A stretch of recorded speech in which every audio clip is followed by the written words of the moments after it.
The Square Ball Podcast. Hello, welcome to the Square Ball Weekly number 260, brought to you with Levi Solicitors. LeviSolicitors.co.uk/the Square Ball for 10% off your legal fees, 15% off the legal fees of conveyancing instructions till the end of January 2022. It's us three. It's Dan, Michael, and Moscow White. We're doing heroes and villains now. Then we'll pick a good and bad person from the last 7 days. The first part of that is the Ken Bates Villain of the Week award.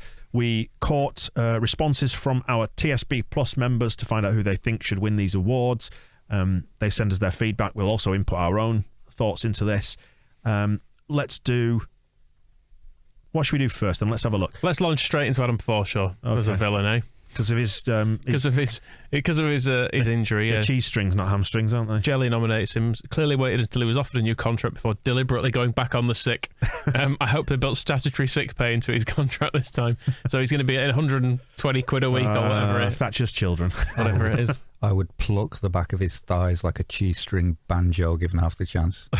But yeah, he did get a few nominations, but they are tongue in cheek. Well, one step removed from that, hamstrings themselves. In general. Picked out by Suffolk Coda and Lee and Cheese, saying hamstrings themselves. What's the point in them? Lee and Cheese is saying, what's the point of them? I'm sure a medical man would explain what the point of them is. If they didn't exist, we'd have 95% of the team available. If a hamstring didn't exist, would you invent it? No. Is it like an appendix you can do without it? It's best to just have it removed. Yeah. Although I think I really am certain you need them for running and kicking and stuff. Well, they are a group of 3 muscles that run along the back of your thigh from your hip to just below your knee. So, I mean, that's the first start. 3 muscles. What's wrong with one? Masquerading under one banner. It's tripling the chance of an injury. So I can immediately see opportunities to save. Excellent. VAR and the ref obviously get nominations. The rules in general are folded in with VAR. Yeah, I mean, I included the rules because some people are saying like it was wrong that our goal was disallowed, but it wasn't really VAR's fault. It's the rules that are there. It's morals come into this goal in particular, don't they? That it's kind of like morally it should be a goal, but then if football's morals allow the Saudi Arabian takeover of Newcastle United, then why do we have to be moral and rule this goal out? So I think my point is clear. Yeah, I think, Gary particularly picks out the morals, actually, Gary Furnival, but also Benny Lux says, trying to avoid the ball on the goal line is interfering with play. Nicking the ball off the goalkeeper is not. What a load of old arse. And that's the frustration from the last 7 days with regards to that, isn't it? Mike Dean specifically, picked out by Paul for the disallowed goal. Was it his fault? I'm not sure. But also, his bigger crime was not giving the match ball to Jackie immediately. I didn't know this. Was he doing it in a jokey way? He does it every time. He does. It's a standard joke. He either pretends that the Premier League footballer in front of him is a toddler, and he goes, "I don't know where the ball is. Can you find the ball?" Pointing it up his shirt. Yeah, all that kind of stuff. Or he's just like, "No, there's nothing in the rules to say that you can have this ball. I'm only joking." And I'm sure every single time people have. Although actually, I don't know. It's the first hat-trick Jackie has scored for us. I don't know if it's the first one he's scored in his career. It might be. So maybe that chucklesome Mike Dean routine is all just part of the joyful experience. If Scunny might have, when he gets home, he'll have been telling his girlfriend all that, and then you'll never guess what the referee was doing. Oh, tell me again, Jackie. I imagine... there was a moment. Did you think this? When Mike Dean at one point dropped his yellow card, I had flashbacks to Gaza. When he picked up the yellow card in Scotland and pretended to book the ref, who then booked him back in return. I had visions of Mike Dean doing that. When he dropped his yellow card, if somebody had picked it up and handed it back to him. He seems like the sort of guy who'd do that. I think Mike Dean would go along with it because I think he likes to be seen as pally. It's like when he was on the front row of the Tranmere fans punching in the air. He wants to be everybody's mate. So if that kind of thing happened, he'd probably... playfully knock them out. Loads of people picking out Jared Bowen for, first of all, shushing the Leeds fans, but then chesting the ball over the bar. Yeah, he gets both hero and villain nominations, does Bowen, for essentially all for the same thing, for the shushing and then the miss. A foot in either camp. Yeah, so we should probably just deal with him all at once. The shushing thing. I suppose it's fine. I don't really... I prefer it to the daft dancing business that's been going on at Elm Road. And I feel like at a home ground, it's a safer thing to do. Yeah. If he scores in front of the Kop, mind you, the fans are so far. The fans are so far away. There's no danger of anything, is there? That's true, unless you've got one of the Olympic javelin throwers in the crowd who can reach him with. Just happens to have forgotten where they were and they're hanging around with a bottle there. I like Rafinha's dancing. Okay, fair enough. Just saying. I don't mind it when our players do it. I think with Bowen and his shushing, if it had been not just a spawny header from a corner that I could score a header from a corner against Leeds United. It's not difficult. So visions of you throwing your frail body towards a ball. I would give it a go against our pathetic set-piece defending. So it's not like he did anything good. If he'd banged it in from 30 yards and wanted to run around shushing everybody, that's absolutely fine. But just, And it was only a shush. It wasn't a big dance. I enjoyed Ben's comments though. Bowen pointing to your shirt and on your name and a sly grin after equalising. Practice scoring with your chest more, you slug. Slug is a great insult.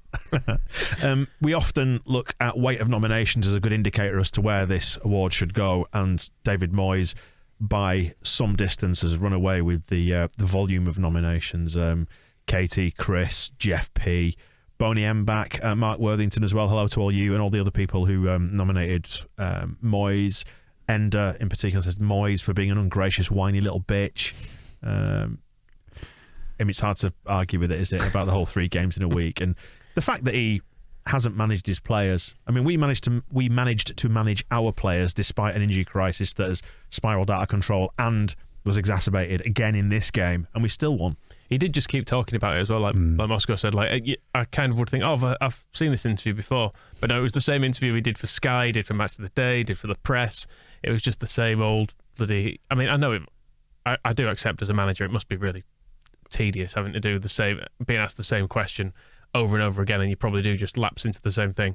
But it just made it sound all the more whingy. The flip side of this is that we've been spoiled by Bielsa, isn't it? Because he's so humble and he's got so much humility about stuff like this, and he never complains about anything. The closest we've seen actually is the sarcasm on the touchline for the VAR disallowed goal in this game. But I mean, West Ham Ralph, your mate Ralph, says, "Who the fuck does he think he is?" Talking about Moyes, not you. Well, he's got the Old Trafford head still. Yeah, complaining about scheduling like there's no tomorrow, but can still have a very strong team and bench, and just talks about the self-entitlement, and it's the same with like Arsenal as well. We're going to end up with a manager post Bielsa who will try out some of these cliches, but by then, this is why we end up with the Chileans are known as the widows of Bielsa, because you never get over somebody so pure, do you? He's the purest man ever. And it's not only the purity, it's we won. And at a particular moment when I mentioned on one of the other episodes the Telegraph article saying Bielsa's methods are absolutely just breaking player after player, and it's about time he thought about the way that he's training these players and he needs to calm it down. And there's been a lot of questions to Bielsa about that. He's had to sort of defend it. He says, your common sense.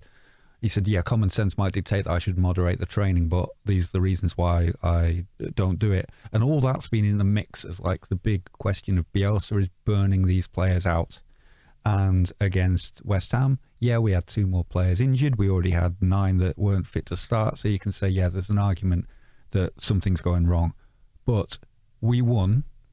And at the end of it, David Moyes, who he has the odd injury, they've been missing some defenders, and he was being weird about who doesn't have COVID or not, lost and whined. And who has managed this situation better? You can only play what's in front of you. We'll have to play Liverpool and Aston Villa at some point this season, and it will probably be inconvenient for us, especially with the way our squad has been stretched and probably will continue to be stretched. But I think it was an indication that Bielsa had a better idea of how to manage his players through the last 7 days with 2 games than David Moyes with his 3. And that's, you can't just moan on about circumstances all the time. At some point, you've got to take responsibility and say, what is your method for doing this? And Bielsa's methods, which are constantly criticised, were right. David Moyes' method was just to run all his players in the ground for, Michael Antonio, who was complaining about being tired. He played him 3 times that week, full appearances each time. Don't do that, then he won't be as tired. You cretin. There was a fighting woman in the upper tier, scrapping with Leeds fans, says Jerry. Says she was very impressive and maybe should be a hero, actually. putting in some good windmilling, maybe somebody insulted her precious boys. You don't say that about my boys, not about my family. On that, the concept of West Ham comes in for some attention from Wisconsin Todd. Specifically picks out Bubbles, not Michael Jackson's friend, but the little machines that they had by the side of the pitch. It says West Ham's entire club culture rotates on an axis consisting of a couple of $20 bubble machines pried away from a third-rate wedding reception. At least at Upton Park, they sort of filled part of the ground. At their vacuous new place, it just looks like a methane leak in their giant, characterless shit heap. Though the bubbles did give a nice picture of Bielsa. Did you see that one? With the bubbles in front of him, just him smiling. They didn't. They don't even have that big picture of Bobby Moore that used to frown over the pitch anymore. At Upton I think Park. everyone in East London has to have a picture of Bobby Moore in their house, don't they? Is that still the case? Did we cover this in one of the many West Ham previews that we've done? I know I put it in the email newsletter, but when you're talking about what defines West Ham, it's Bubbles and Bobby Moore. But his domestic honours, FA Cup. Are you about to go and trash Bobby Moore now? No. Oh, okay. He's an absolutely superb defender, one of the greatest footballers you'd ever wish to see. But his domestic honours, FA Cup, and then... What about his shopping habits? FA Cup, 64, Charity Shield, 64, Cup Winners' Cup, 65, and that's it.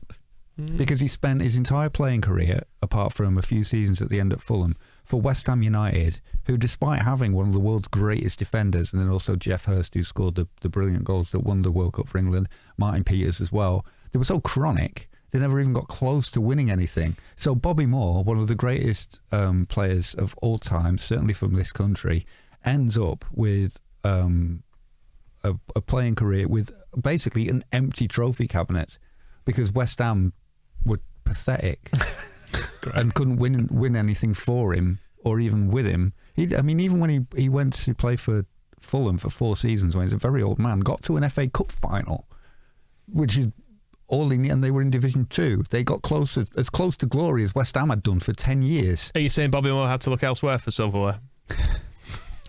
Etc. He was the runner-up for the Ballon d'Or in 1970. And West Ham had not won anything for 5 years and did not win anything for another 5 years with him in the team. And I feel like, and then they've got the temerity to put a massive picture of him up at West Ham. How could you dare at Upton Park. Put up a picture of one of your club legends? Bobby Moore hated that club. He would have been well within his rights. They held him back.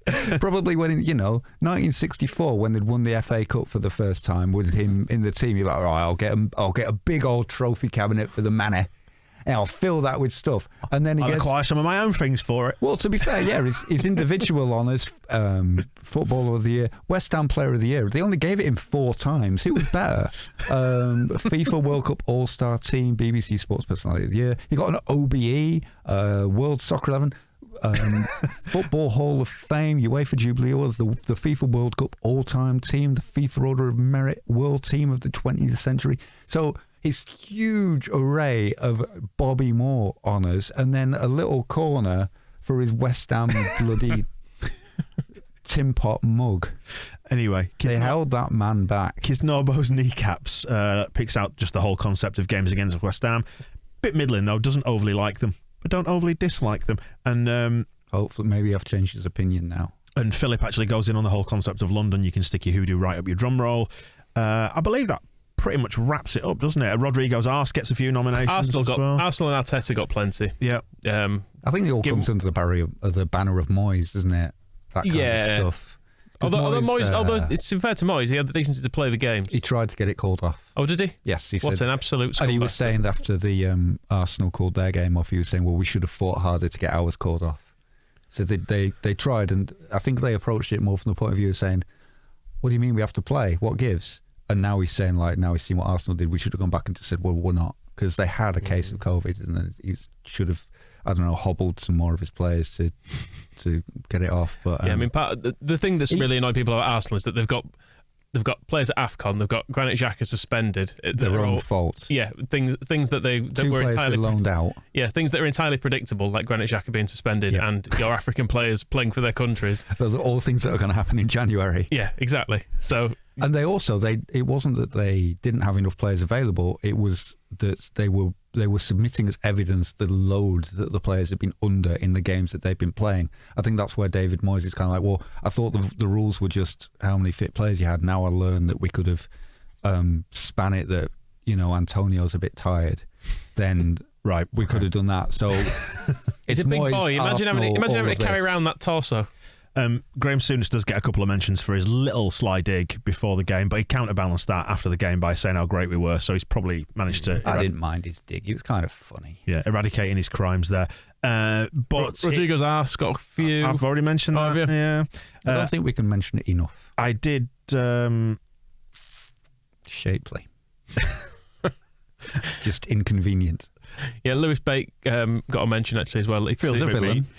Looked on the verge of doing a Pablo at Leicester. We can't afford a Bielsa bomb out at the moment, kid.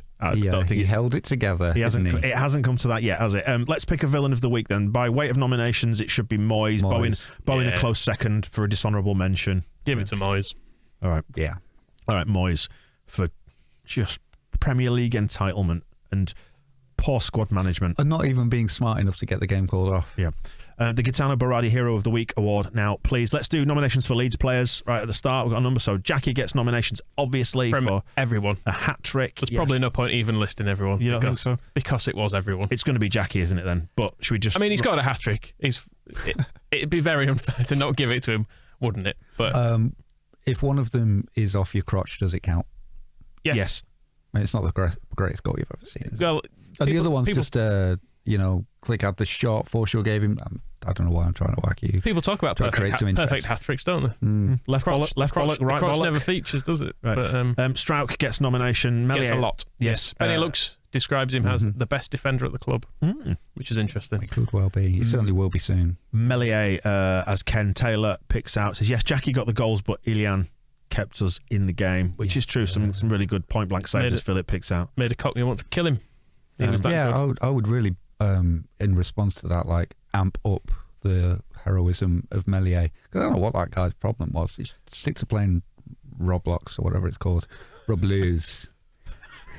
This has tickled me by Ad Sham saying, Dan James, Jackie will rightly win, but that little scum bastard didn't stop grafting and properly got stuck in. He gets it. I love how he's still a little scum bastard. I mean, we've a leaping scum salmon was the phrase the other week, wasn't it? But this is all framed in the same way that Kasper Schmeichel doesn't get the joke and continues to not get the joke. We should have mentioned him actually in Villains because he's still a big crybaby, but draining little prick. You said on Saturday, I think not on a recording, that we will still be calling Dan James a little scum bastard. That's his testimonial. We'll give him a big silver platter and thank you. Engraved little scum bastard. Thank you for 10 years of service, you little scum bastard. You've been absolutely superb. Did Strachan get any of this? Or because he was an elder statesman, was he more... Was he not kind of thrown in with that? Well, I don't know. I think because James feels...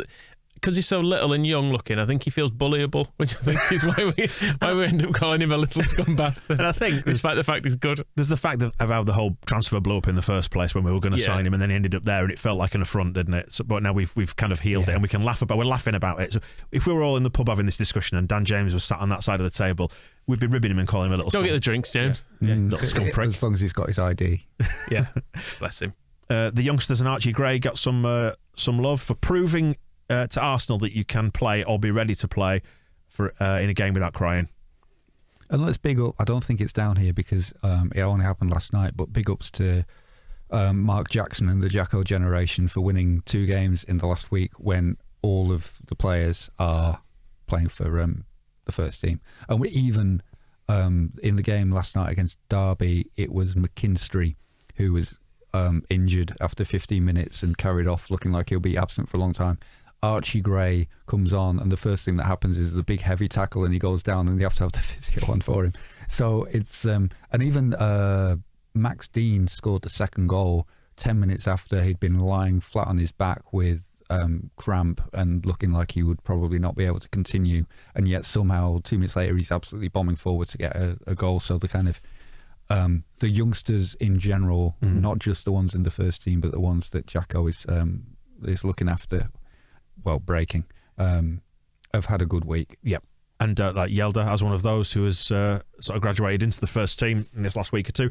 He gets a mention. Bate again specifically picked out. Dallas gets some love as well. He's not an under 23, although he probably would play for them if you asked him. The FA Cup. Lean Cheese picks out the FA Cup for installing fake hope into those lanky southern piss pots, which I enjoyed very much. Yeah, it's going to be Jackie, isn't it? Any other ones you want to mention before we wrap it up? Norwich for tiring out West Ham. Luke and Boney M pick out. And losing to them as well, which was the crucial thing as well. It was the perfect perfect ploy. They did it in quite a good way, because one of the reasons Antonio, I think, had to stay on was because it was only 1-0 until the very end. So there was never really like a comfort zone for Moyes to make any changes, even though he probably... I mean, it's Norwich. That's what they call the area of space behind the goal, It's called the comfort zone. It's Norwich. So take some players off, put some others on. You're still going to win. But they pushed it as far as they could. So well played to our Anglian friends. But still being shit enough to lose. Yes. Yeah, great. Bielsa gets some mentions as well for his sarcasm. Jack C picks that out. 150th game in charge as well. Another good performance to stick in the list of good performances. So thanks, Marcelo. It's become fun again, hasn't it? But Jack Harrison, hero of the week, has to be, doesn't it? It does. Good hat trick. And that wraps up this show for this week. Hope you enjoyed it. We'll be back with another weekly show with the news and the previews. Have we got a game after Newcastle? We haven't, have we? No, there's a gap as it stands. But who knows? International break when Rafinha goes away, and we might have to play Liverpool or Villa against their protests. We'll play them anywhere. There's a car park out here. Just play them in that void behind West Ham's goals. You could play five aside. There's so many injuries and layoffs. Could 5 aside. It's pushing the London curse a little bit to start playing Liverpool in voluntarily. the Docklands. Let's not do that. But yeah, check out the website as well if you want to get hooked up with a 1-month trial of TSB plus our membership package. Loads of stuff in there. thesquareball.net/plus. New magazine out. New t-shirt. Yep. All sorts of stuff that is all great, and that we can't do it unless we have the money. So what he's saying is thank you for supporting us. You've got quite a crucial part to play in this. We'll see you in a bit. Bye-bye. The Square Ball Podcast.